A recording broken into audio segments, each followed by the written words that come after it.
said to our team, come hell or high water, we were going to start tonight, 6 o'clock on the dot. So apparently on the highway, we had some hell and some high water. But honored Rabbonim, members of the Diplomatic Corps, and our dear friends, welcome to the 18th Absa Jewish Achiever Awards.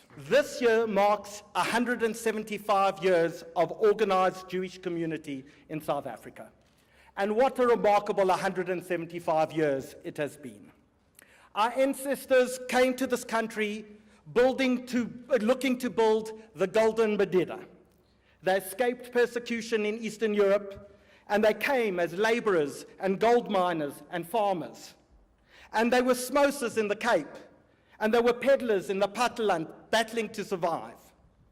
But through communal efforts, through hard work, through sweat and toil and dedication, they ensured that their children would become accountants and doctors and lawyers and entrepreneurs and professors and artists. And their children are sitting in this room tonight.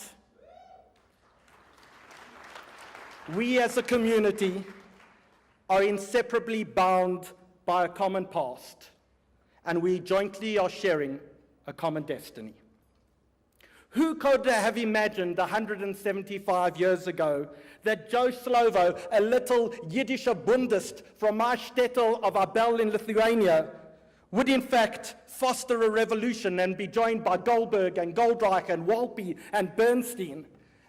And maybe who could have believed that people would be blown up like his wife in Mozambique, Ruth First, or Albie Sachs would lose an arm and later be joined on the bench by people like Arthur Chaskelson and Richard Goldstone.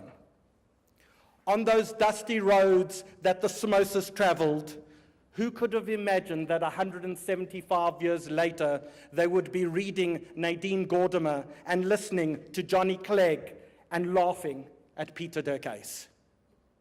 While studying Talmud in their little shops in towns that no one had ever heard of, who could have predicted that Philip Tobias would be digging up the cradle of humankind? Or people sitting in this room would be building empires like Bidvest and breweries and Sun International and Glencore and Amdocs and Pick and Pay and OK Bazaars and Liberty and Discovery? Who could have imagined that 175 years ago? Who in their wildest dreams, while carrying coal in the Free State, could have dreamt that a group of penniless refugees escaping persecution would be able to tell a story tonight, a story of how to ignite a nation? What an inspirational and extraordinary story of our history. And we at the South African Jewish Report newspaper are there every week telling that story to and about our community. We have thrived as a community in South Africa. We have built institutions and welfare organizations. We have built security organizations and orphanages and ambulance services, soup kitchens. We've built schools and we've built yeshivot. And we've reached out as well to the broader community and built organizations like Operation Hunger and Africa Tikkun. And every year we gather here at the Jewish Achiever Awards and we tell our stories and we reflect as a community. And we hope that our lessons and our successes and our struggles for survival will in fact ignite fires in other people. At the Jewish Achiever Awards 2016, we welcome 10 new winners into our fold. All money raised tonight goes to support the free publication and distribution of the South African Jewish Report newspaper, the only national newspaper of our community, and dare I say, the only actual newspaper of our community. I'm proud to say that today 85% of all Jews in South Africa either read our hard copy edition, our website, or receive our weekly email. Our board is young, enthusiastic, and absolutely determined to make a difference. But the world is changing, and media too is changing. And yet we keep on growing our newspaper, more and more readers every single week. So tonight, we say thank you. We say thank you to all those of you who have bought tables, who have sponsored awards, who have taken out advertising in our magazine and our newspaper, those who have joined our organizing committee or our board. We say thank you to those who gave of their generous time to sit on the 4 panels of judges. We say thank you to Garen Chaitovitz of Grant Thornton, who audited all the results. All of you are selfless and dedicated, but none more so than 2 individuals, Jeff Rothschild and Solly Kramer, who have gone out of their way beyond any reasonable degree of expectations. Gentlemen, thank you.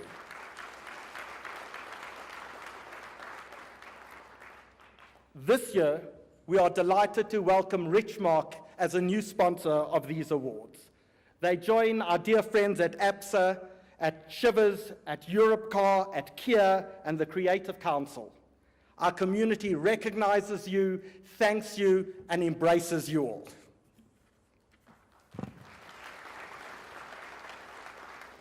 I want you to know that our association with Absa, now in its bar mitzvah year, in its 13th year, Absa is our principal sponsor. Our relationship is deep, it's warm, and it's personal. Absa are our backstop, our brothers, and our backers. We have no doubt that everyone in this room will continue to support Absa and thank them reciprocally for their generosity and warmth to our community.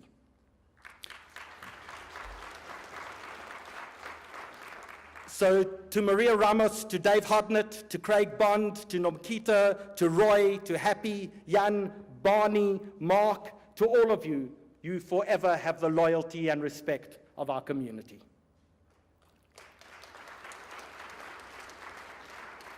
A huge thank you to our professional staff, as well as to our volunteers, most especially Dina Diamond and Jody Kramer.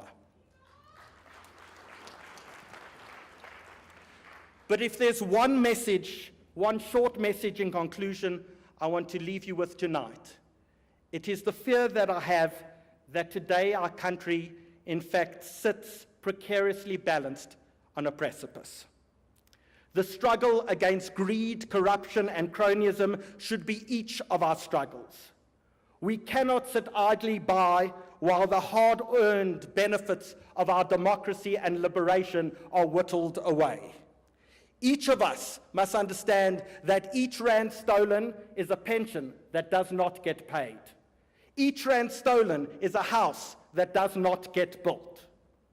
Ours is a community that has prided itself on its opposition to apartheid in the past. We cannot now remain silent in the face of the moral decay in our country that is destroying this nation. It is time for all of us to stand up.